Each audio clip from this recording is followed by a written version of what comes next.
इथे मी मक्याचं कणीस घेतलं आहे. सध्या आता पाऊस सुरू झाल्यामुळे मार्केटमध्ये भरपूर अशी कणसं यायला लागलीत आणि मस्त ताजी ताजी टणक असे दाणे आहेत अगदी मस्त असे. तर हे असे सगळे मी काढून घेते. असे जर नाही काढायचे असतील तर सुरीने असे कापून घ्यायचे. तर मी असेच घेते दाणे काढून. मस्त अशी कणसं मार्केटमध्ये यायला लागली. म्हटलं पाऊसही छान पडतो आहे तर आपण अशी भजी करूया छान अगदी. कॉर्नची भजी कुरकुरीत चुरचुरीत अशी मस्त होतात भजी. तर मी असे सगळे दाणे काढून घेते. हे बघा, हे मी सुरीने पटकन काढून घेतले. तसा वेळ लागतो हाताने एक एक दाणा काढायला. आणि हे इथे आपल्याला असेच ठेवायचे आहेत.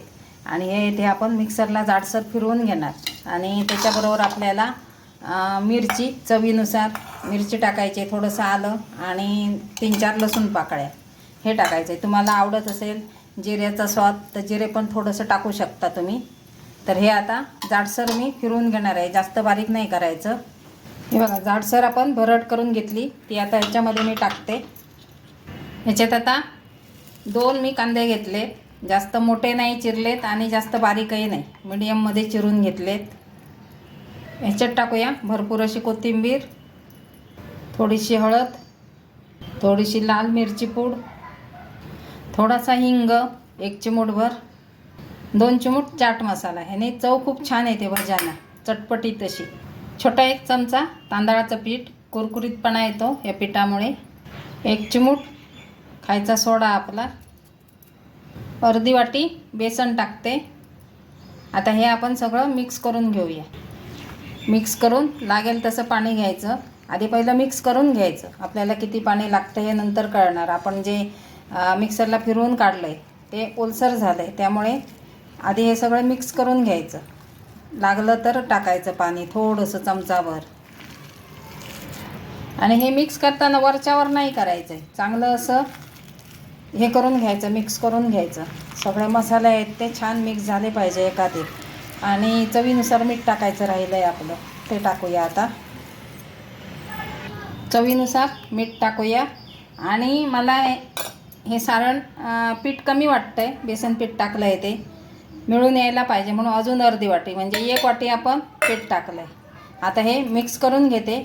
आणि जर लागलं पाणी तर आपण त्याला थोडंसं 2 चमचे पाणी घालूया. लागलं तर मी तुम्हाला सांगणार आहे. थोडंसं मीठ कमी वाटलं म्हणून मी टाकलं आहे त्याच्यात. आणि आपलं जे बॅटर आहे ते घट्ट झालं आहे, तर हे आपण मिक्सर धुवून ते पाणी वापरूया त्याच्यात. काय आहे बघा, भजी घट्ट सोडली तरी ती छान होत नाही आणि सैल सोडली तरी छान होत नाही. घट्ट सोडली तर कडक होतात, सैल सोडली तर तेल जास्त पितात. त्यामुळे आपल्याला मिडियमच बॅटर पाहिजे. हे आता सैलही नाही घट्टही नाही असं तयार झालेलं आहे. आणि मी 2-3 चमचेच पाणी वापरलं आहे, जास्त पाणी वापरलं नाही. हे आपलं बॅटर तयार झालं आहे. 1 चमचा आपण गरम तेल टाकूया कढईतलं, त्याने काय होईल कुरकुरीत होतील. आपण 1 चिमूटभरच सोडा वापरला आहे, त्यामुळे मी 1 चमचाभर तेल. मी आता चमच्यानेच सोडते भजी.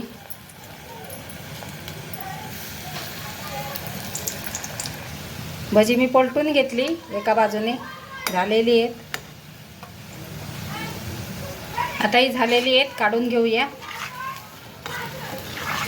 बघा, मस्त अशी कॉर्न भजी तयार झालीत आणि खायला पण खूप छान लागतात. नक्की करून बघा. आवडली तर रेसिपी लाईक करा, शेअर करा. चॅनलवर नवीन असतील त्यांनी सबस्क्राईब करा. आणि सबस्क्राईब फ्रीमध्ये आहे, मोफत आहे. ही आता मी काढून घेते. दुसरी एक बॅच आपण सोडली, ही मी हाताने सोडली, चमच्याने नाही सोडली. पहिली आहे ती चमच्याने सोडली. थोडीशी गोल येतात हाताने सोडल्यावर, चमच्याने आकार येत नाही त्याला. हे आता पलटून घेते. मस्त अशी आपली कॉर्न पकोडा भजी तयार आहेत. नक्की ट्राय करा. ही काढून घेते आता मी. बघा, मस्त अशी आपली कॉर्न पकोडा भजी तयार झाली. हे बघा, मस्त अशी लुसलुशीत, आतमध्ये बघा किती जाळी दिसते. बघा कशी मस्त अगदी तयार झालीत. नक्की करून बघा. लाईक करा, शेअर करा. धन्यवाद.